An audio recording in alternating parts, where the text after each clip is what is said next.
Sejam bem-vindos a mais uma quarta-feira do projeto Live Gestão de Segurança e Saúde do Trabalho de AZ, com um novo formato, não é? Agora com um novo cenário, novo cargo. Então nós estamos inovando para tentar e trazer novas informações de um formato diferente, né, Mari? Então, agora, com nós dois aqui na bancada, para podermos interagir, muitas vezes nós vamos falar aqui ao vivo com o convidado e outras vezes nós vamos trazer um convidado que vai estar em outro estado, em outra região e até em outro país. Não é? Exatamente. A ideia é a gente melhorar cada vez mais para vocês, né? Então, vamos trazer convidados de fora, vamos trazer convidados aqui da nossa cidade. Nós temos muita gente boa na nossa cidade, na nossa região. A ideia é que a gente torne esse programa cada vez mais de vocês, né? A ideia é a gente trazer para vocês inovação, qualidade acima de todas as coisas, né? E aí a gente já tem mudanças, né, Johan? Perfeito. Então, assim, estamos trazendo... Precisamos também que você nos dê um feedback. Isso. Né? Olha, o que é que vocês estão gostando? O que é que poderia adicionar? Criar um quadro com informações. Mandem pergunta para nós, que também é muito importante. Saber se vocês estão gostando desse novo formato. Né? Para construir o conhecimento em prol de uma engenharia de segurança do trabalho que possa ser evoluído, que evolua assim como estão evoluindo as gerações, os sistemas sociotécnicos, e trazendo resultados positivos na redução de acidentes e doenças ocupacionais. Isso. E a ideia é a seguinte: a gente sabe que a área de segurança do trabalho é uma área muito ampla. O que acontece? Muita gente tem dúvida com relação a alguns tópicos. Hoje eu recebi uma dúvida, Johan, acerca de como carregar pessoas e transporte de pessoas para elevação em gaiolas, como é que se deve, qual é a forma correta de fazer isso. Veja, é muito específico.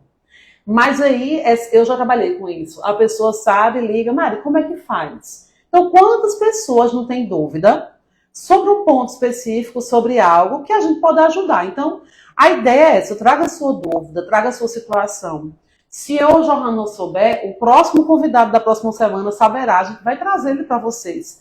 Porque a ideia é melhorar, a ideia do programa, Johan, Sim. É melhorar a qualidade da segurança do trabalho. Exatamente. Disseminando a informação, afinal, nós não sabemos tudo. É multidisciplinar a engenharia de segurança do trabalho. Então, você, dentro de uma perspectiva, você estuda física, química, biologia, direito trabalhista. Então, é um cenário assim multidisciplinar, ergonomia, os riscos psicossociais que estão aí, né, muito na moda. Na moda, como eu digo, estão muito presentes e pouco se sabe sobre isso. Interconectividade de riscos. Então, trazer pessoas que possam debater, tirando inclusive as nossas dúvidas, para que nós possamos construir esse conhecimento, e aí fica gravado para as pessoas, e as pessoas podem acessar posteriormente, assistir, e dar um feedback, inclusive mandando as perguntas que queiram que nós possamos aqui debater. Isso. Primeiramente, um grande abraço aí para a Félix, que já está aí dando o seu ar, né? Eduardo Coelho Barbosa, boa noite para você também. Eduardo, Rio de Janeiro, sempre participando com a gente, direto em Niterói. Pois é, já é um próximo convidado, né? Exatamente, aí para poder participar conosco aqui, e aproveitando que vocês nos deem um feedback sempre, como é que tá o som, como é que tá a imagem, Estão se vendo tá o novo legal, cenário. e o novo cenário, o que é que vocês estão achando, se tá legal. Dr. Misael Vasconcelos, advogado trabalhista e previdenciário, sempre participando, está dizendo boa noite, colegas, boa noite, doutor. Boa noite, então, nos dê aí um feedback sobre o que vocês estão achando desse novo formato. Né? Nós estamos testando, né? Já testamos alguns cenários, né? Uma bancada como William Bonner e Fátima Bernardes da Segurança do Trabalho. Mas a verdade é para tentar não ficar aquela coisa só um falando, né? Como era o anterior, e o convidado. Então, é mais uma questão que nós possamos debater. E dinamizar a coisa, né? Dinamizar a coisa, né? Exatamente. Leandro tá aí, boa noite para esses dois profissionais. Obrigada, Leandro, falou que o formato tá show. Também vai estar aqui. Leandro é um grande parceiro nosso.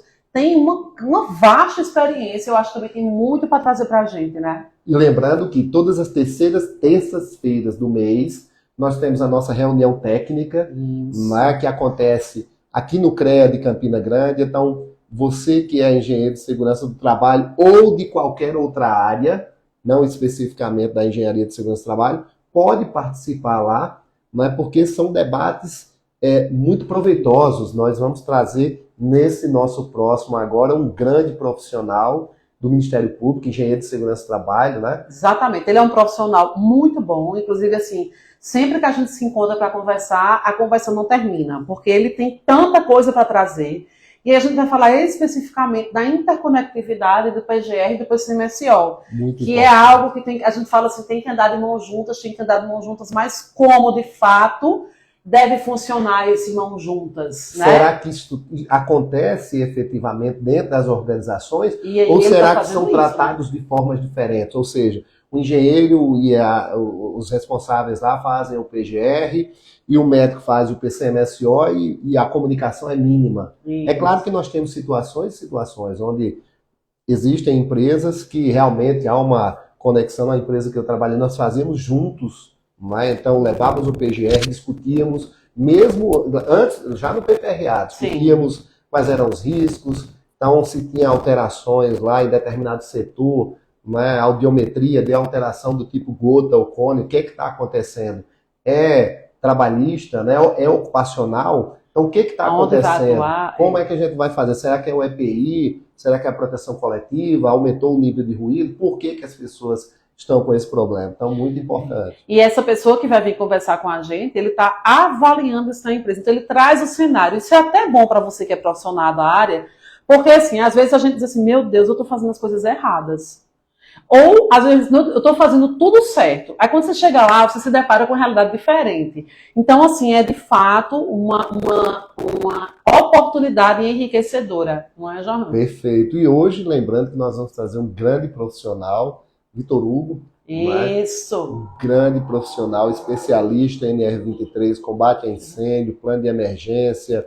Então, nós vamos fazer aí uma interconexão da NR1, plano de resposta à emergência, com NR23 e outros cenários de emergência também, né? Porque o próprio NR1 fala que você deve contemplar. Mas como ele é especialista da área, a gente vai tentar focar um pouco nessa área de combate a incêndio. E as NBRs, né, João? Porque Sim. Quando a gente fala de combate a incêndio, a NR23 fala que a gente tem que estar de NBR nota técnica. E às vezes a gente que não é da área fica perdido. Onde é que eu acho, onde é que tem, para onde é que eu vou? Então o Vitor vai chegar aqui hoje justamente para nos orientar. Inclusive, se você estiver com alguma dúvida ou conhecer alguém que trabalha ou que está precisando de uma ajuda ou de suporte nessa área, aproveite essa oportunidade, aperta no aviãozinho, envia para essa pessoa e fala, olha, vai ter um especialista, o Vitor Hugo, ele é engenheiro civil, eu vou apresentando ele que ele está chegando, enquanto ele não chega aí, ele é engenheiro civil, ele é engenheiro de segurança do trabalho, ele tem curso fora do Brasil, onde ele se especializou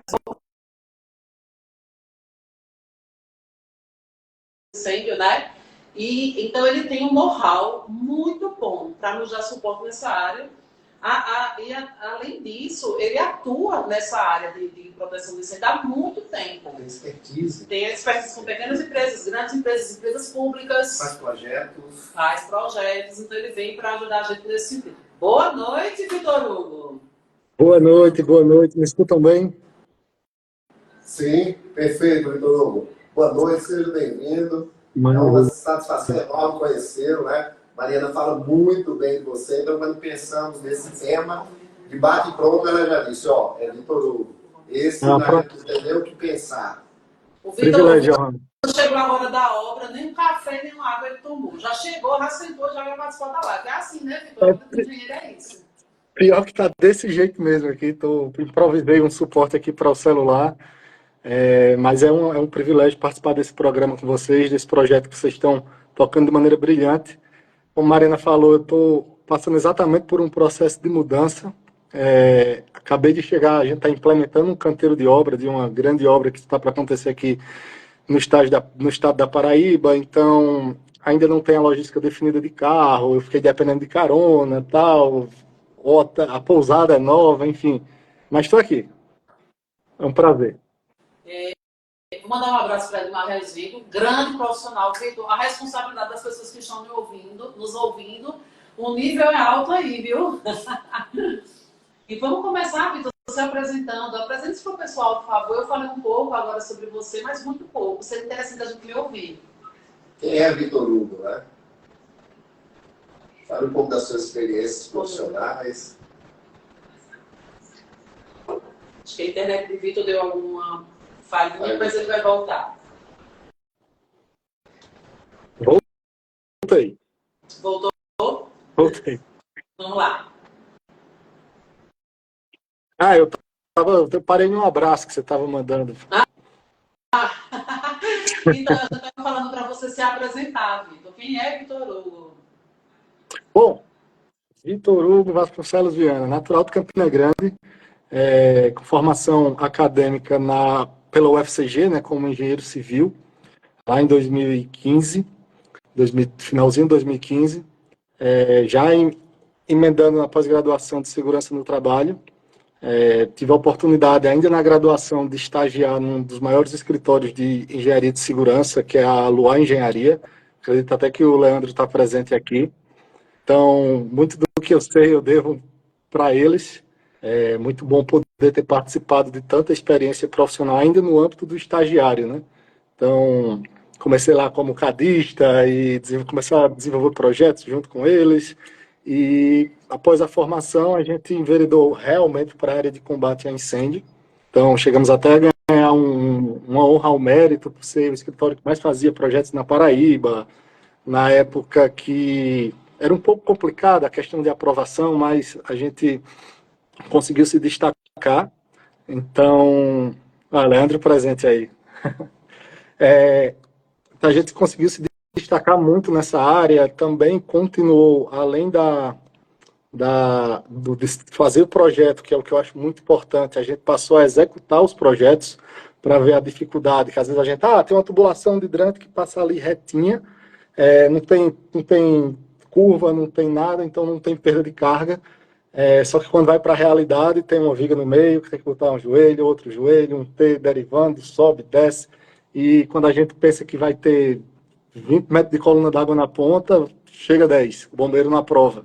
Então, trazer essa vivência que até hoje a gente faz, de executar os programas que a gente elaborava, facilitou muito também quando participei do grupo da FIP, né, uma faculdade de pós-graduação, onde eu ministrei algumas disciplinas em prioridade a de combate a incêndio, né? Então, Campina Grande, Patos, Caruaru, Petrolina, João Pessoa, a gente rodou aí a Paraíba e Pernambuco capacitando as pessoas, trocando, recebendo também informações, né?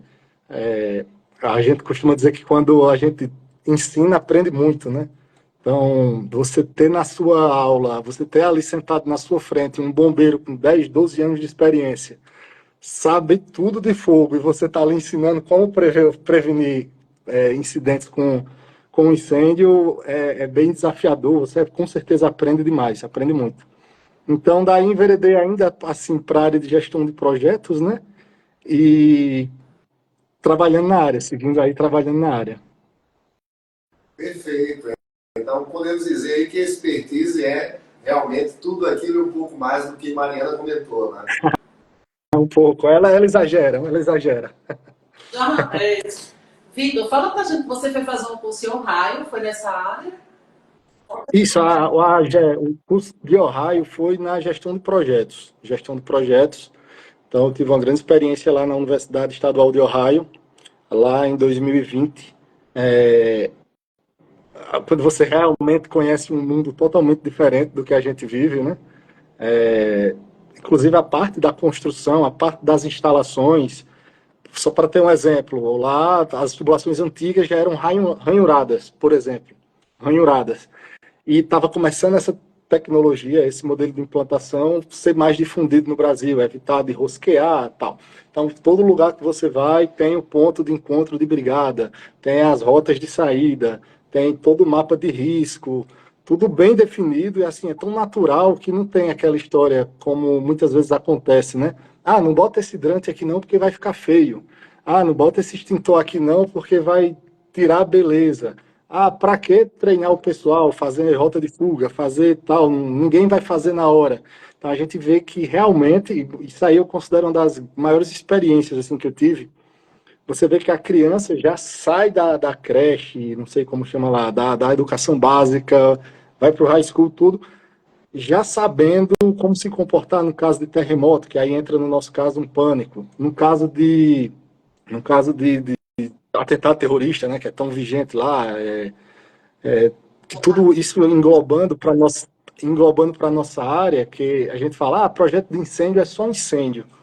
Mas não, tem a sigla, tem até um complemento, né? O Plano de Prevenção, Combate a Incêndio e Pânico. Por exemplo, muita gente morreu, infelizmente, na Boate Kiss, não pelo fato de estar queimado, mas sim por ter pisoteado, ter sido derrubado, consequentemente, por ter sido derrubado, inalou fumaça que desceu, enfim, toda aquela sequência de erro, mas muito, muito, muito responsabilidade do pânico gerado. Então, por não ter saídas sinalizadas, por as saídas serem menores que o suficiente, gerou a aglomeração de pessoas, que gerou o pânico do projeto de combate a incêndio e pânico, e aí toda aquela catástrofe que a gente viu. Então, eu sempre cito esses exemplos que, claro que a gente, quando pensa em combate a incêndio e pânico, lembra muito do hidrante, lembra muito do extintor, lembra muito desses materiais visíveis. Mas a principal, acho que é até um Brentano, né, um dos maiores especialistas do país, se brincar do mundo, nos seus livros ele cita que a prioridade, isso aí está de acordo 100%, a prioridade do projeto de combate a incêndio e pânico é a vida. Então eu preciso preservar em primeiro lugar a vida. O prédio pode cair, ruir, acabar o patrimônio, mas se eu não tenho uma morte, a gente recomeça. Teve uma morte, eu comparo, vai desculpando que eu gosto de falar, tá? Eu comparo sempre nas aulas que eu ainda que eu ministrava, dois acidentes. Por exemplo, o Museu da Língua Portuguesa, um incêndio do Museu da Língua Portuguesa, e passou batido outro incêndio, bem maior, em maiores proporções, porém o da língua portuguesa, o brigadista que foi combater, veio a falecer. Então, muito pior, tornou-se muito pior esse incêndio, comparando os dois museus, porque um acervo já estava todo digitalizado, com 2, 3 anos voltou a funcionar. Mas a vida do brigadista não se recupera, né? Não tem mais problema. Então, prioridade à vida. Então, só para a gente voltar, né?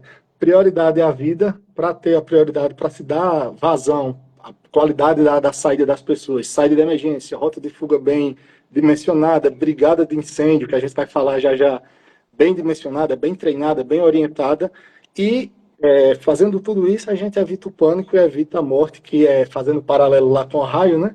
O que mais me admirou é que tudo sinalizado, tudo bonito, é uma coisa que já está embutida nas edificações, e todo mundo que está dentro da edificação, que participa da edificação, sabe para onde ir, como agir, claro, com os brigadistas bem dimensionados, bem orientados também, né? Perfeito, Vitor. Eu lembro que eu assisti um documentário sobre o World Trade Center, né, e as pessoas que se salvaram, é claro, eram aqueles que estavam nos andares mais inferiores, né, mas que todos eles tinham participado do treinamento e evacuação lá no World Trade Center. Então foi isso uma coisa que deixou bem claro. As pessoas sabiam para onde ir, sabiam inclusive o lado, né, o lado direito, o lado esquerdo, quem subia, quem descia. Então eles tinham já essa cultura, já tinham em mente o mapeamento de como eles iam se comportar nesse sentido. Então isso foi muito importante e eu logo lembrei, né? Eu levanto uma questão assim bem comum, que às vezes até dizem que eu sou louco, né? Essas coisas de combate a incêndio. Mas quando você viaja para o hotel e quem assistir quem está assistindo e assistir, geralmente atrás de hotéis, né? Atrás da porta tem um mapazinho de rota de fuga, né? Que já faz parte do plano de intervenção, que a gente também vai falar. Eu queria questionar quem aqui olha e diz, eu estou aqui, a saída de emergência é para a esquerda, o extintor é na direita, porque assim, eu olho, mas também eu trabalho com essa área, né? Então eu olho por curiosidade, por preocupação, mas a gente não tem essa cultura, né, de dizer assim, antes de jogar na cama, né, quando chega no hotel, se jogar na cama, jogar a mala no canto, eita, a saída é por aqui, o extintor é ali. Então, isso existe nas nossas edificações, né? mas acredito que pela falta da educação, da difusão desse conteúdo específico, a gente vê tanta catástrofe como a gente vê por aí. Mas eu digo que você não é louco, né? Eu sempre trago, inclusive quando eu vou dar aula, muito aula com os alunos, assim, eu não sei se você já deve ter lido o livro que fala sobre o poder do hábito. Nesse Sim. livro, um dos capítulos fala sobre o presidente que mudou a Alcoa, que tirou a Alcoa daquele cenário que era uma empresa que tinha acidentes, greves, funcionários insatisfeitos, e trouxe a Alcoa para o cenário de padrão para a segurança do trabalho. E eu lembro que quando esse cara ele assumiu, e aí ele foi para um hotel, o saguão de um hotel, para ser apresentado. Né? E na apresentação dele, na fala dele, ele iniciou dizendo: antes de iniciar, eu gostaria de falar a vocês que à nossa esquerda e à nossa direita temos saída de emergência, temos extintores e brigadistas, e a história conta que, no livro que o pessoal dos acionistas começaram a se ligar e disseram assim: entrou um louco, não vai vender ação, esse homem não sabe o que está fazendo. Foi o cara que, de fato, subiu aí o padrão da Alcoa para chegar onde a gente conhece hoje, que é uma empresa modelo. Né? Então, de fato, você é uma pessoa que está pensando além, né, e que deveríamos pensar dessa forma. Uhum. Mas você trouxe, Victor, a história da Boate Kiss, que a gente não tem como falar do projeto de incêndio sem falar na Boate Kiss, porque ela é um divisor de águas do nosso país. Né? Eu comecei falando sobre o seu curso justamente para você trazer esse paralelo que você já fez.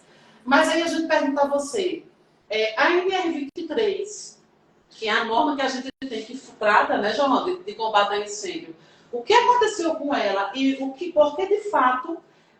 aconteceu de fato para que a boate fosse um divisor de águas? Divisor de águas por quê? O que mudou nesse cenário depois desse acidente?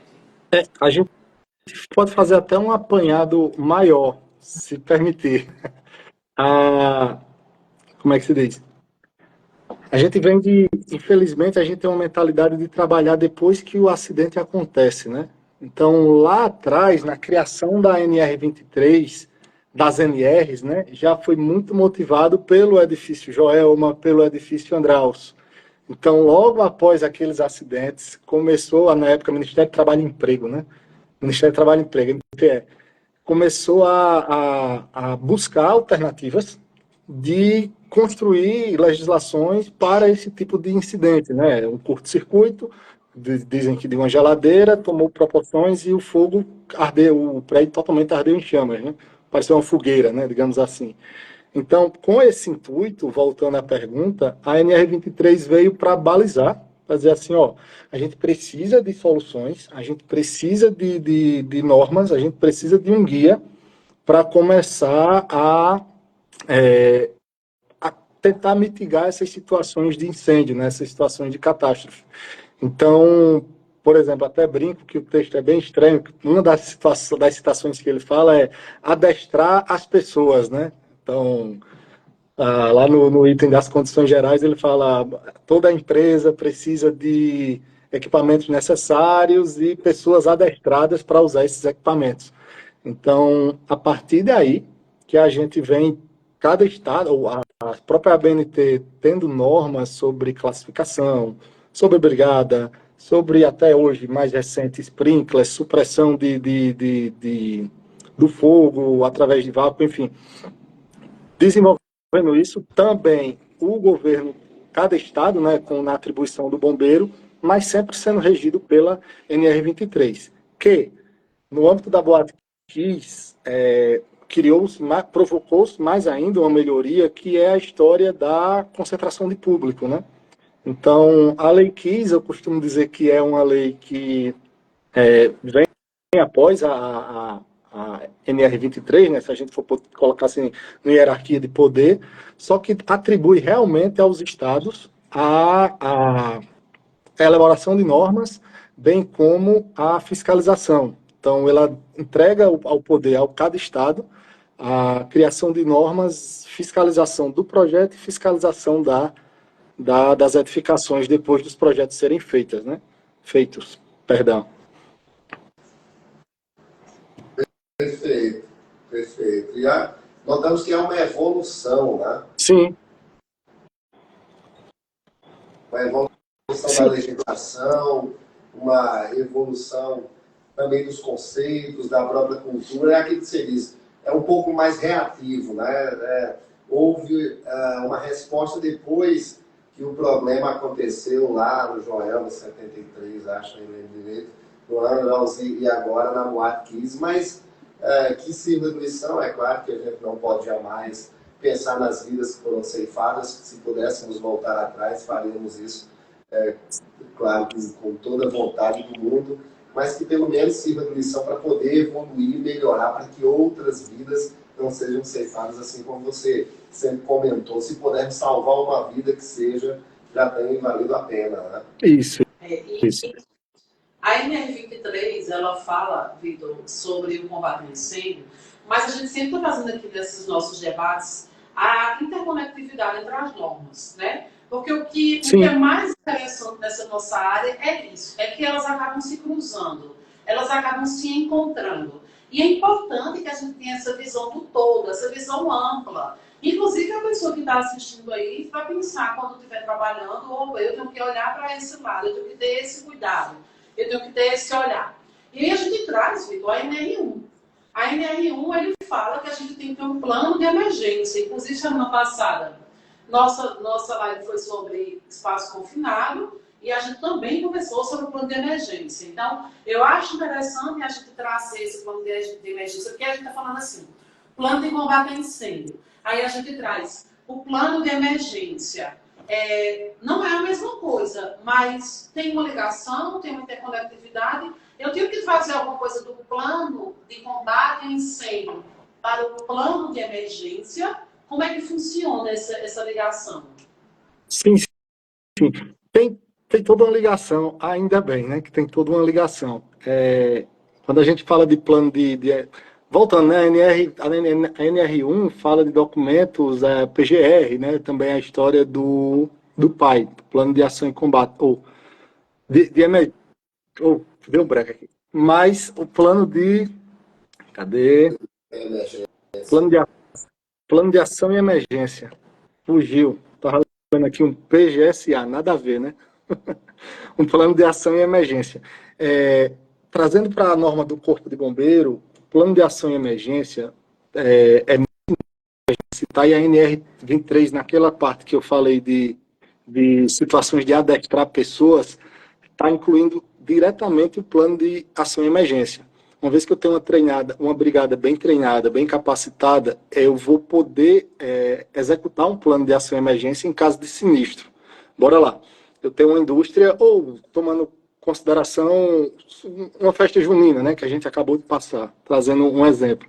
Então, para uma festa junina acontecendo, trazendo mais ainda o exemplo para Campina Grande, né, na área do Parque do Povo, eu devo ter dispositivos e um projeto, né, um programa de ação, um plano de ação, para caso de incêndio, caso de pânico, caso de algum sinistro, de alguém entrar armado e sair atirando, de uma confusão generalizada e levar um esmagamento, de incêndio, enfim.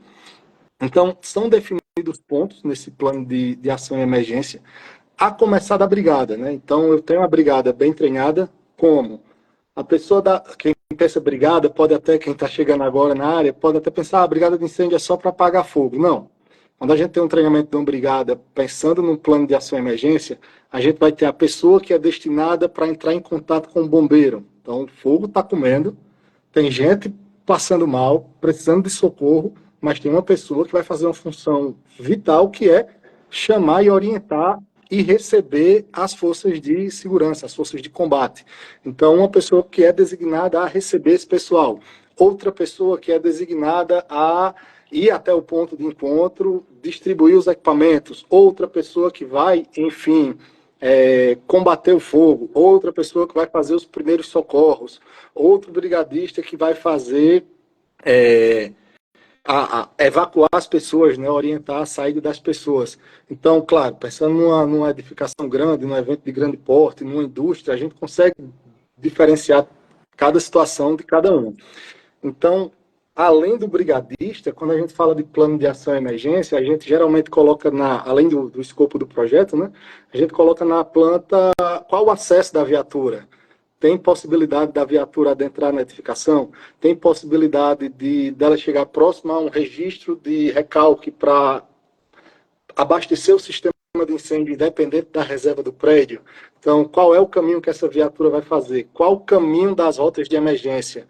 Qual o ponto de encontro da brigada? Quais os equipamentos que são necessários para que estão à disposição daquela localização, daquela localidade, da indústria ou do São João? Se quem teve a oportunidade de conhecer o São João e não olhou só para a festa, viu que na rua tinham carros-pipas a serviço do Corpo de Bombeiro. Então, em caso de incêndio, aquele pessoal está ali de prontidão para poder combater o incêndio, independente da água já disponibilizada pelo evento. Você tinha pontos de atendimento médico, tanto na parte inferior, quanto na parte superior, quanto ali próximo à pirâmide, e sempre tem esse ponto, não aleatoriamente. Então, qual o caminho máximo que alguém que está precisando de socorro vai percorrer entre ser socorrido e chegar num ponto onde podem ser feitos os primeiros socorros, onde podem ser feitos os procedimentos para reanimar a vítima, para estancar um ferimento, enfim, ou até mesmo para que a viatura chegue no local e retire com agilidade e com rapidez. Então, sempre pensando nesses pilares: brigada de incêndio, disposição do material, quais os elementos de risco. Ora, eu tenho uma indústria que tem uma caldeira que requer uma atenção maior, tem uma indústria e equipamentos específicos para o caso de incêndio. Eu tenho uma indústria também que tem abastecimento de combustível, tanto de máquinas quanto de veículos. Então, eu tenho que ter uma atenção voltada para esses líquidos inflamáveis, para uma indústria com depósito de resto de borracha, de resto de madeira. Então, esse descarte tem que ter uma atenção. Então, no programa de ação e emergência, além de ter a ação de evacuar, de resgatar, de receber, a gente também tem a sinalização de quais os riscos, quais os problemas que devem ser levados em consideração. Ora, eu tenho um abastecimento, eu tenho que tirar todo mundo de perto de lá, tentar rescaldar a área, fazer as medidas para evitar que o fogo chegue naquela fonte de incêndio, de propagação, de explosão, enfim. Então, além da brigada, do treinamento das pessoas para sair, para receber a ajuda das forças de segurança, localizar os equipamentos disponíveis na edificação, localizar acesso, localizar as saídas, a gente também separa as áreas para poder saber, a brigada vai saber, e o brigadista vai orientar quem está chegando, como agir de acordo com cada risco isolado de cada área da edificação, do evento, do que a gente estiver abordando nesse projeto, nesse programa. Né? Ou seja, não existe um modelo. Cada local vai ter um plano de emergência dentro da sua situação, né? Da sua emergência. Mas Johan, ele falou muito sobre brigada. Perfeito. Né? E aí, vamos conversar sobre a brigada, né, Johan? Perfeito, exatamente. Aproveitando aí o ensejo, eu queria que você falasse um pouquinho se houve alteração naquela antiga 14276, o que é que tem de inovação dos treinamentos, carga horária, quem pode dar esses treinamentos. Eu acho que é muito importante, porque como dimensiona, exatamente. Isso. Eu vou, antes de falar sobre isso, falar um apanhado geral sobre hierarquia das normas. Né? A gente tem definido para Corpo de Bombeiro que, para projetos de combate a incêndio, já respondo, né, que tem pergunta. A gente tem uma hierarquia onde eu estou falando sobre brigada de incêndio. O bombeiro do estado da Paraíba possui legislação? O bombeiro do estado de São Paulo possui legislação? O bombeiro de Pernambuco possui legislação? Possui. Então, obrigatoriamente, eu vou usar essa legislação. Meu estado não possui, como era o caso da Paraíba até pouco tempo. A gente não possuía norma técnica, né, NT, para a brigada de incêndio. Então, o que a gente usava? Usava a NBR, ou uma norma de um estado que já tenha, como as ITs de São Paulo. A norma de antiga NBR, né, voltando, né, NBR de combate a incêndio, ou de brigada de incêndio, assim como muito se fala de educação, né, que a brigada de incêndio é um treinamento, é uma educação. Tinha alguns pontos bem defasados. Tinha alguns pontos bem, entre aspas, desnecessários. E essa nova norma trouxe possibilidades, trouxe atualizações que tornaram mais, entre aspas, objetivas e simples a instrução do treinamento para o brigadista. Então, respondendo também à pergunta, o engenheiro de segurança do trabalho está totalmente apto a fazer esse treinamento. Geralmente a gente sempre traz alguém de primeiros socorros, apesar do conhecimento, mas geralmente a gente traz essa pessoa de primeiros socorros e hoje a norma possibilita e até fala, né? Em caso de, ela cita em um artigo, a NBR, que em caso de mais de um profissional envolvido no treinamento, os dois, os três devem assinar aquele atestado, né, de treinamento da brigada de incêndio. Então, tirou um pouco a facilidade do dimensionamento, e aí eu trago a norma da Paraíba, porque na norma anterior tinha uma tabelinha lá no final do anexo que a norma da Paraíba tem, onde a gente separa por classificação de qual é a atividade comercial, qual a atividade econômica, né? Se é comercial, se é industrial, se é local de reunião de público, quantas pessoas tem naquela edificação, e aí vamos fazer o paralelo também a cuidado da vida, né? Quantas pessoas têm a edificação? Então, como é que eu sei quantas pessoas têm a edificação? Fazendo o dimensionamento da saída de emergência, da população, eu tenho essa informação com ela. Eu jogo na planilha, na tabela de brigada de incêndio, e naquela tabelinha mesmo eu consigo dimensionar. Até 10 pessoas eu tenho 2 brigadistas, por exemplo. Acima de 20 pessoas, quando eu passo de 50 mais um, cada 50 mais um, e assim vai se dimensionando a brigada, bem como, e aí volto para a NR, para a NBR, tem todo o conteúdo programático, o que é que vai ser dado naquele curso, o que é que vai ser ministrado, todo o conteúdo programático, desde o que é um ciclo do fogo, por exemplo, um conceito básico dentro da área de prevenção, até as posições do resgate, dos primeiros socorros. Então, a norma, entre aspas, nova, sintetizou bastante a questão de conteúdo. Porém, como a Paraíba tem norma, a gente utiliza principalmente a tabelinha do dimensionamento para poder facilitar esse dimensionamento, que na NBR ficou algo um pouco, entre aspas, solto, né? Então, utilizando a norma da Paraíba, a gente consegue ser bem eficiente para dizer, ó, essa empresa tem 1.000 colaboradores dividido em 2 turnos, 500 por turno, eu preciso de, sei lá, 10 brigadistas por turno, bem treinados, bem capacitados, de acordo com o risco, e preparados pelo conteúdo programático que também vem no anexo da norma, né? Mariana conhece um pouco da rotina de treinamento de brigada, né, Mari? Sim, sim. Sim. Antes de falar, eu vou só mandar um abraço aqui para a Roberta Menezes, que está fazendo um trabalho incrível em Pernambuco. Um grande beijo, minha amiga. E ressaltar a presença do Benvenuto, que mesmo em meio a tanta correria, se faz presente na nossa live. É uma honra ter você aqui conosco, Benvenuto. Muito obrigada. E futuramente também vai aparecer Roberta, Benvenuto, todo mundo por aqui. Benvenuto hoje está como presidente do FOLEST. Ele está mudando o cenário da segurança do trabalho, da interconectividade entre Europa e Brasil. Ele está fazendo... Aonde ele passa, ele deixa a marca dele. Roberta está fazendo um trabalho incrível em Pernambuco. O CIPA, inclusive, Roberta está colocando lá o treinamento do pessoal nas escolas, está fazendo um trabalho excepcional. Quem puder, inclusive, seguir ela aí para acompanhar. É um super projeto que ela está fazendo, viu? E ela tem essa ligação da política com a segurança do trabalho. Ela é incrível, incrível, Roberta. Um grande cheiro para você. Ô, Vitor, a gente tem uma pergunta aqui do colega Misael que fez, que ele disse aqui, na sua vivência, um empresário tem esta cultura prevencionista e ou preparado ao combate ao incêndio, ou é mais por custo? O que é que vocês acham? Acho que é por custo. Na verdade, assim, nós ainda estamos naquela ideia de que nós não temos ainda uma cultura de segurança que seja disseminada, não é, governamental, assim como diz a Organização, não é, Internacional do Trabalho, que permeie para as organizações, que permeie para os trabalhadores. Então, a gente faz, geralmente, cumprir a legislação para não ser multado, notificado. Não é?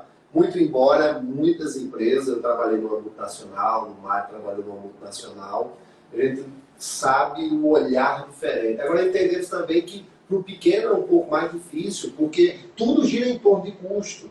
Tá? É claro que não vamos discutir quanto é que vale uma vida, isso aí não está em jogo, não está. Mas o que a gente comenta sempre é que nós precisamos que tenham políticas de Estado que possam desafogar, né? Porque o empregador Sim. também suporta mais de tantos impostos, encargos. Está saindo uma lei agora para pagar penosidade, né? Isso é um absurdo. Ao invés de melhorarmos o ambiente de trabalho, isso vai ser até para outro. Né? A gente está tentando comprar a saúde. Não, peraí, a gente tem que melhorar a saúde, não pagar insalubridade, periculosidade, penosidade. Né? Então a gente precisa. Mas enfim, tem essa questão mesmo do custo. Do custo, né? Tudo envolve custo, porque também se ele não controlar, ele quebra. Né? Porque ele tem um sócio, que é o governo, que vem lá levar a parte dele. E aí eu não estou falando do governo A, governo B. Isso acaba onerando. Mas tem essa cultura ainda de levarmos ainda para o lado para não sermos multados. Né? Eu vou citar alguns exemplos, como o Misael perguntou, na vivência, né? Eu acredito, eu não sei nem mais quantos mil projetos a gente já fez, se contar lá de 2014 até aqui, né? Mais ou menos o tempo que eu estou desde a Luar, né? Fazendo projetos. Eu acredito que eu lembro, um ou dois casos, o empresário com o projeto aprovado, o empresário olhou e fez, mas vem cá, a gente não pode melhorar isso aqui, não. Aí eu parei assim, aquela história, não, nunca cheguei nessa fase, né? Nunca cheguei nessa fase. O que é que eu faço a partir de agora? Se a gente colocar um sistema de sprinkler dividindo, era um condomínio logístico, e do lado era uma fábrica de colchões, né? E ele tinha muito medo, porque era constante os princípios de incêndio. E ele sugeriu colocar, diminuindo o custo, né? Diminuindo a importância do custo, colocar um sistema de hidrantes, e aí abre um aspas bem grande, tá? Diminuindo a importância do custo de instalação. Por quê? Ele quis e instalou um sistema de sprinkler na lateral do galpão dele todo, para caso de incêndio do vizinho, não passar para o dele. Aí a gente pensa, que legal, ele não pensou no custo. Mas no fim da conversa, as máquinas que ele tinha ali naquele galpão eram enormes, né? Então, ele pensou na proteção daquelas máquinas, né? Então, ele gastou, sei lá, 80, 90 mil reais na época para fazer um acréscimo do sistema, porém estava ali protegendo mais de 1 milhão da máquina dele. Então, tem empresários que não pensam assim, por isso que eu classifico ele que ele não pensou no custo apenas, ele pensou na proteção. Seguindo também a ideia até eu estava terminando um projeto semana passada, que para o estado de Pernambuco, né, você falou da Roberta, que o empresário não quer de forma alguma que fique o hidrante na frente da loja, porque fica feio. E vai gastar muito porque a bomba ele quer que fique lá atrás. Aí ficou esse impasse, esse impasse, esse impasse. Ele não quer de forma alguma. E a norma, por exemplo, para hidrantes, fala de... Hidrantes não, né? Todo projeto de combate a incêndio com dispositivos móveis e fixos tem que ter aquele preventivo que está no projeto a 5 metros da entrada. Então eu tenho que ter, para quando eu entrar na edificação, o agente externo, né, o bombeiro, o brigadista externo, entrar na edificação, ter os recursos próximos. É tanto que você, quando entra num prédio que olha para a direita da escada, tem sempre um extintor ali, ou é para ter, né? Que aí você chegou no pavimento, você tem o dispositivo para fazer o combate.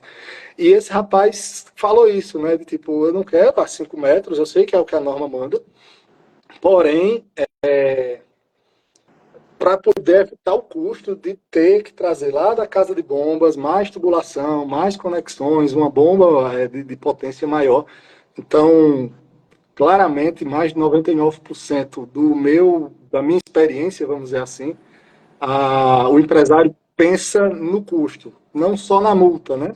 Mas também no que vai ser gasto. Precisa, sempre é isso, precisa desses extintores tudinho, se nunca pegou fogo, para que eu vou fazer um reservatório de 20 mil litros se aqui nunca pegou fogo? E aí entra até um um parêntese, né, de uma época que a gente propôs à Prefeitura de Campina, numa determinada época, proteger, e aí fica aberto ainda, né, esse debate, quem quiser levar à frente, é uma ideia interessante que acontece nos condomínios de logística, ou nos condomínios industriais, né, por exemplo. Vou dar um exemplo de uma rua comercial em Campina, Maciel Pinheiro. Eu fiz diversos projetos, diversas lojas da Maciel Pinheiro, e alguns deles precisavam de sistema de incêndio, ou de hidrante. Então, como é que eu vou chegar para um lojista que está sufocado, com crises e crises e crises, e dizer, cara, tu tem que fazer uma estrutura de concreto ou metálica para elevar uma caixa d'água, porque não tem espaço embaixo, para elevar um sistema de bombas, 3 bombas, bora lá, bomba jockey, bomba combustão e bomba elétrica, um sistema de tubulação para tu ter água em caso de incêndio. Por que não a gente reativar a tubulação de hidrante urbano, por exemplo, e, sei lá, ter esse controle de não vai usar água pública para lavar algo, para cozinhar, para nada, e ter água disponível sempre do poder público para caso de incêndio, num caso específico desse, né? Então, como você falou, Johan, ao invés de onerar muito o empresário, o comerciante, o pequeno negócio, a gente poderia trazer soluções como essa que eu isentaria, óbvio, com aval do bombeiro, né? Isso aqui é uma ideia que acontece nos condomínios, né? Geralmente os condomínios têm um sistema de incêndio que atinge todas as áreas a partir do último, de maior risco, né? Então eu teria um sistema de incêndio que iria cobrir toda a rua, todas as lojas, todos os comércios, sem trazer custo algum para o empresário, para o comerciante, para aquele que está ali na ponta pagando as contas, né? Então, eu acredito que ações, ideias como essa poderiam ser levadas a sério para diminuir o custo, né? E fazer com que o empresário realmente passasse a ter a cultura prevencionista, ao invés de estar comparando com custos, e que também é bem elevado, né? Então, mais ou menos isso. Acho que espero ter respondido. Eu sempre vejo que nós temos uma cultura de uma legislação punitiva. Né? Se você não faz multa, se você não faz multa. E se eu faço? Não tá fazendo mais do que sua obrigação. Então, eu tenho um projeto como a TIC. Por que eu não ter desconto lá no meu ABCB, né, da taxa? Por que eu não ter desconto nos equipamentos, né, redução dos impostos dos equipamentos? Também para o meio ambiente, tá? Eu vou investir no plano de gerenciamento de resíduos sólidos. Então, por que eu não vou ter desconto na minha licença de operação, nas minhas taxas? Então, é uma forma de estimular, né? Mas nós temos essa cultura punitiva de não fazer e punir, não fazer e punir. E não funciona tão bem. Não funciona tão bem. Né? Queria só aproveitar e Vitor, que Iva entrou. Iva, ontem tem um café, você está sendo lembrado, viu, minha amiga? Muito obrigada pela sua presença, ainda que tenha um café de segurança, né, Johan? Toda sexta-feira acordamos aí cedinho para tomarmos um café com a Iva e nos enchermos aí de boas informações, assim como no sábado também no programa do Alfredo, no Silvio Silomar, que acontece nos sábados também. Coisa boa. Muita coisa boa. Vitor, tem aqui uma pergunta. Há critério objetivo para a escolha do brigadista que atua no controle do pânico? Essa é uma série de perguntas. Porque, às vezes, a gente tem a ideia de que o brigadista ele tem que atuar na hora do pânico sem ter o pânico. É como se, porque ele é brigadista, ele não tem direito a ter o pânico, né? Você até perguntou, Vitor, né, que a gente tem uma experiência com a brigada. E existe isso, sabe? Tanto é que semana passada eu comentei que quando eu treinava a minha brigada, a gente trazia a situação mais real possível, porque você tem uma equipe que você treina e você tem que exigir dela excelência para salvar a vida das pessoas e tem que ter um tempo de resposta hábil, né? Mas aí, assim, para e pensa que você trabalha numa empresa com 300, com 500, com 1.000, 2.000, 3.000 pessoas quanto sejam, e essa brigada, ela precisa estar à frente dessas pessoas. Mas ela também é uma pessoa, né? Ela também pode ter esse pânico, ela também pode ter esse receio, esse medo, né? Então, ele pergunta aí, tem critério objetivo para a escolha do brigadista? Sim, alguns critérios, perdão até se eu não falar, se eu esquecer de algum, mas existem alguns critérios sim, como, por exemplo, a própria NBR fala isso, né? Eu preciso de pessoas maiores de 18 anos, certo? precisa de pessoas alfabetizadas. Então, a gente pensa que não tem ainda situações de pessoas sem alfabetização, mas ainda existem, né? Estava em uma obra recente que a pessoa assinou com a digital, né? Então, essa pessoa em específico não é recomendado que faça isso por ter que ter acesso a manuais, a treinamentos, a tudo. Precisa de ter pessoas sem dificuldade de locomoção. Então, eu não posso jamais, eu não devo, né? Eu tenho uma pessoa que trabalha num departamento administrativo, que ela é amiga do chefe, eu vou colocar na brigada, mas ela tem um baita problema de coluna, que talvez no pânico não consiga nem se levantar da mesa travado, né? Como a gente diz. Então, essa pessoa também não é recomendada ter. Então, boas condições de saúde, ser maior de idade, ter nível de alfabetização são um dos critérios que são exigidos, né, exigidos não, né, recomendados para a escolha das pessoas da brigada. E vai muito também da empresa, né? Uma vez que a gente, o autor do projeto, né, a gente vai dizer, a empresa precisa de tantos brigadistas nessas condições. Aí vai muito olhar do engenheiro de segurança da empresa, do técnico de segurança, de ver quem são as pessoas proativas, quem são as pessoas que se interessam pela área. Eu já tive até empresas que bonificavam, acho que com hora extra ou com uma feira diferenciada, quem participava do programa de brigada de incêndio. 5 dias de folgas na empresa. A gente tinha as folgas, nós tínhamos as folgas, tínhamos uma viagem para os brigadistas, e o almoço ou jantar, 2 eventos anuais. E é bem importante esse ponto, sabe, Vitor? Porque é um trabalho voluntário, né? Mas é um trabalho voluntário de extrema importância. Exato. E de fato, que você falou ontem, dizer assim, o brigadista deve ser brigadista e ele alcançar a excelência só tem uma forma, treinamento. Perfeito. Treinamento e outra coisa, acionou o sistema, ele tem que ir para o ponto de brigada, para o plano de encontro. O que acontece? Às vezes o chefe não quer deixar porque vai perder produção. Às vezes o treinamento não vai para o treinamento porque vai fazer hora extra. Então não quer que o brigadista trabalhe, quer que ele fique no chão de fábrica ou na obra. Aí na hora que precisa quer cobrar a excelência. Então a gente traz, inclusive, aqui para a questão e traz o pessoal, nosso público, a pensar na importância do nosso posicionamento relacionado à importância da brigada neste sentido, né? Seguir norma por seguir norma não resolve nada. Se você, de fato, precisa ter um brigadista, por que não trazer ele para o seu lado, né? Permitir que ele trabalhe, permitir que ele seja treinado, não só por imposição legal, mas porque você precisa de excelência. E você vai dar condição para esse funcionário ter essa excelência, né, João? A gente chama para esse questionamento, para você que é empresário que está assistindo, para você que é do SESM, que ouve presta consultoria, que está nos assistindo. Sempre traz essa consciência da importância de trazer o brigadista para ele vestir a camisa com orgulho, fazer sabendo o que está fazendo, porque ele tem condições de desenvolver o trabalho dele. Né? Perfeito. Não é à toa que o Corpo de Bombeiros treina constantemente. Né? Os caras estão ali, mesmo com vasta experiência, mas os segundos são essenciais. Né? Aqueles 5 primeiros minutos, o princípio de incêndio. Depois daquilo, já fica com uma dificuldade enorme de combater.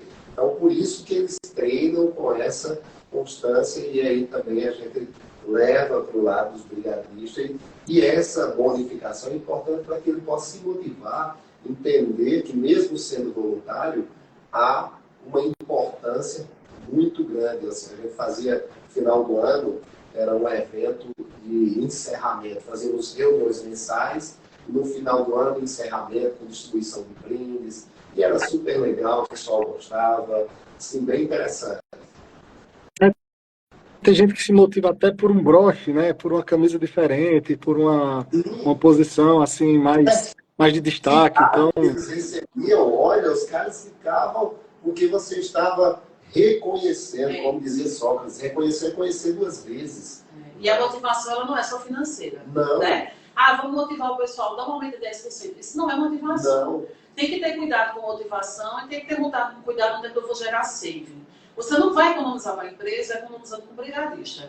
Né? Tem coisa que não se mexe, tem coisa que você está investindo. Né? E aí a gente pensa, no brigadista estou investindo em quê? Estou investindo na minha própria vida. Se você, empresário, não quer pensar no outro, pensa na sua vida, no seu bolso, no seu dinheiro. Quanto melhor o seu brigadista, mais garantido é para você, né? Não é isso, Vitor?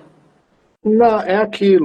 Se eu tenho um projeto bem dimensionado, se eu tenho um projeto bem executado, se eu tenho uma brigada que tem registros de treinamento, de tudo, se acontece um incidente, o proprietário não vai sofrer dano algum além do prejuízo, porque ele prova por A mais B que estava preocupado com a situação. Então, não vai ter problema. Claro, vai ter que responder, tal, mas não vai ter implicações legais, porque ele estava bem respaldado, desde o projeto até o treinamento, as rotinas de brigada de incêndio. Perfeito. Uma perguntinha que me veio aqui na cabeça, Vitor, hoje a atividade pública, hoje é a atividade que mais acidenta trabalhadores no Brasil, segundo dados do Ministério Público do Trabalho. Tá? E a gente sabe que a legislação regida pela CLT, a gente já tem regras, imposições, multas, e a gente sabe que para a parte pública seguem outras regras que não são tão rígidas ou não são cumpridas. Isso também eu posso até estar errado, mas na sua concepção, entre o público e o privado, como é que você tem alguma experiência com o público, com os ambientes públicos, não é? E se tem essa preocupação, que a gente às vezes entra nos hospitais, né, nos prédios públicos, parece que a coisa não funciona tão bem. Assim, a minha percepção, eu posso até estar errado. Eu costumo dizer, né, até corta essa parte na edição, brincadeira, pode botar mesmo, que existe um corporativismo grande na parte pública, né? Então, como é que o governo do estado vai embargar um hospital do governo do estado? Tipo, o bombeiro vai embargar um hospital de trauma, por exemplo. E aconteceu muito, exato, e aconteceu muito isso quando eu estava na gestão pública também, que participei de reuniões junto com o Ministério Público que era jogado na mesa. Beleza, vou fechar porque eu não tenho hidrante. Então arruma aí 400 leitos que eu fecho meu hospital agora. Aí o que é que vai ser feito? Então é notório o poder de multa, de posição, de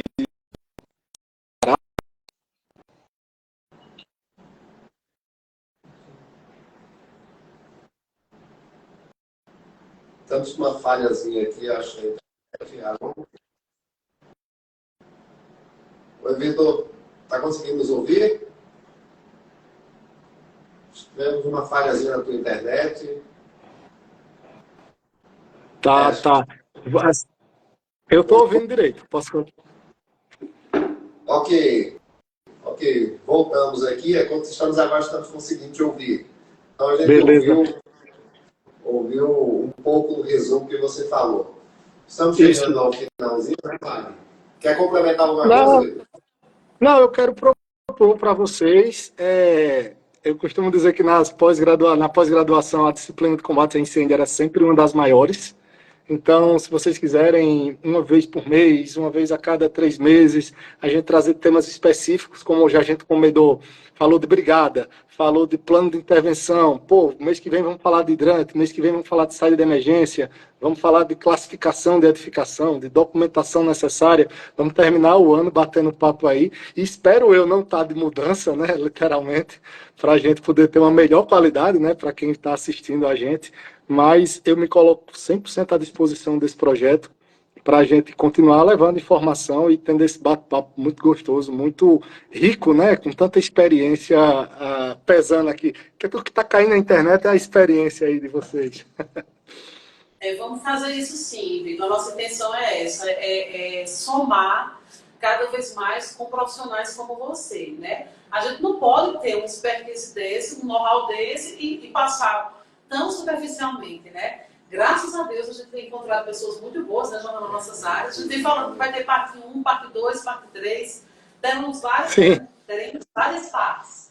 Mas, assim, por hoje, muito obrigada pela sua presença. Obrigada, Vitor, porque você aceitou o nosso convite de pronto. Mesmo estando aí em mudança, mesmo estando cheio de trabalho, em outra cidade, mas, assim, não impôs nenhuma dificuldade. profissionais desses que a gente precisa, né, João? Perfeito. Gratidão pela sua presença. Perfeito. E assim, já fica aceito a sua sugestão. Nós vamos fazer um planejamento do programa para termos outras vezes aqui, porque essa informação ela é muito importante, né? É um tema muito amplo, mas que precisa ser debatido. Pessoas com expertise como a sua é fantástica, agrega. Né? A gente tem ainda pessoas aqui fazendo perguntas, não vai dar para fazer para todo mundo. Mas a gente traz depois vídeos. Exatamente, já Talvez... fica aí. Oi?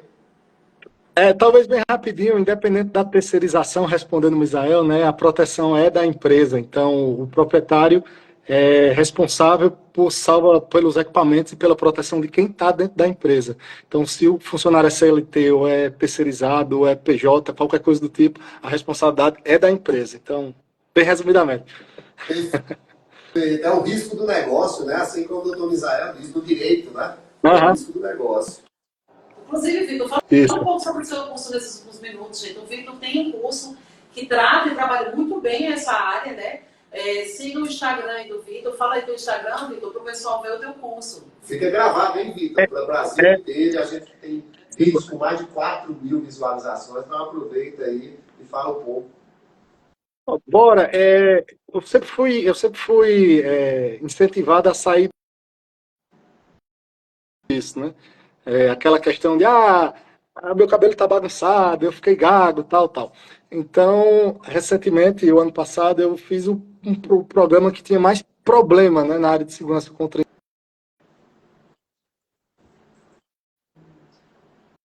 você pegar 10 horinhas ali durante o mês, sei lá, meia hora por dia, 20 dias, você mata, e eu garanto que você vai saber sair fazendo todo o cálculo, desde o início de onde colocar a casa de bomba, até potência das bombas, todas as conexões, tudo, independente se tem conceito ou não de hidráulica, eu pego na mão para dizer o que é uma perda de carga, ou como é que calcula golpe de ariete, enfim, tudo que é relacionado a sistema de hidrante e instalação hidráulica, tá no curso, que no meu Instagram, acessando a bio lá, vai ter um site, né, engevictoru.com, e pode ter acesso a esse curso para poder saber, né, dimensionar uma área tão importante que é a área de combate a incêndio. Hidrante e combate a incêndio. @engevictoru. Isso. @engevictoru caiu aqui para mim. Mas dentro desse arroba tem o site para ter acesso ao curso. Ok. Então fica lá gravado. Quer falar alguma coisa, Maria? Só agradecer e dar uma boa noite. Vitor, queria agradecer o pessoal do Brasil inteiro aí que nos assistiu. Na próxima quarta estaremos aqui junto mais uma vez com mais um convidado, trazendo um assunto fantástico, assim como trouxe o Vitor Hugo, trazendo resposta para milhões de questionamentos que nós temos sobre os temas que são tão importantes. E agradecer o pessoal do Brasil inteiro, dizer que curtam, compartilhem aí, fica gravado para outras pessoas assistirem. Se tiver mais perguntas, quem está assistindo gravado, coloque que a gente responde depois. Exatamente. O grande boom que a gente tem é o pós, tem vídeos com mais de 4.000 visualizações.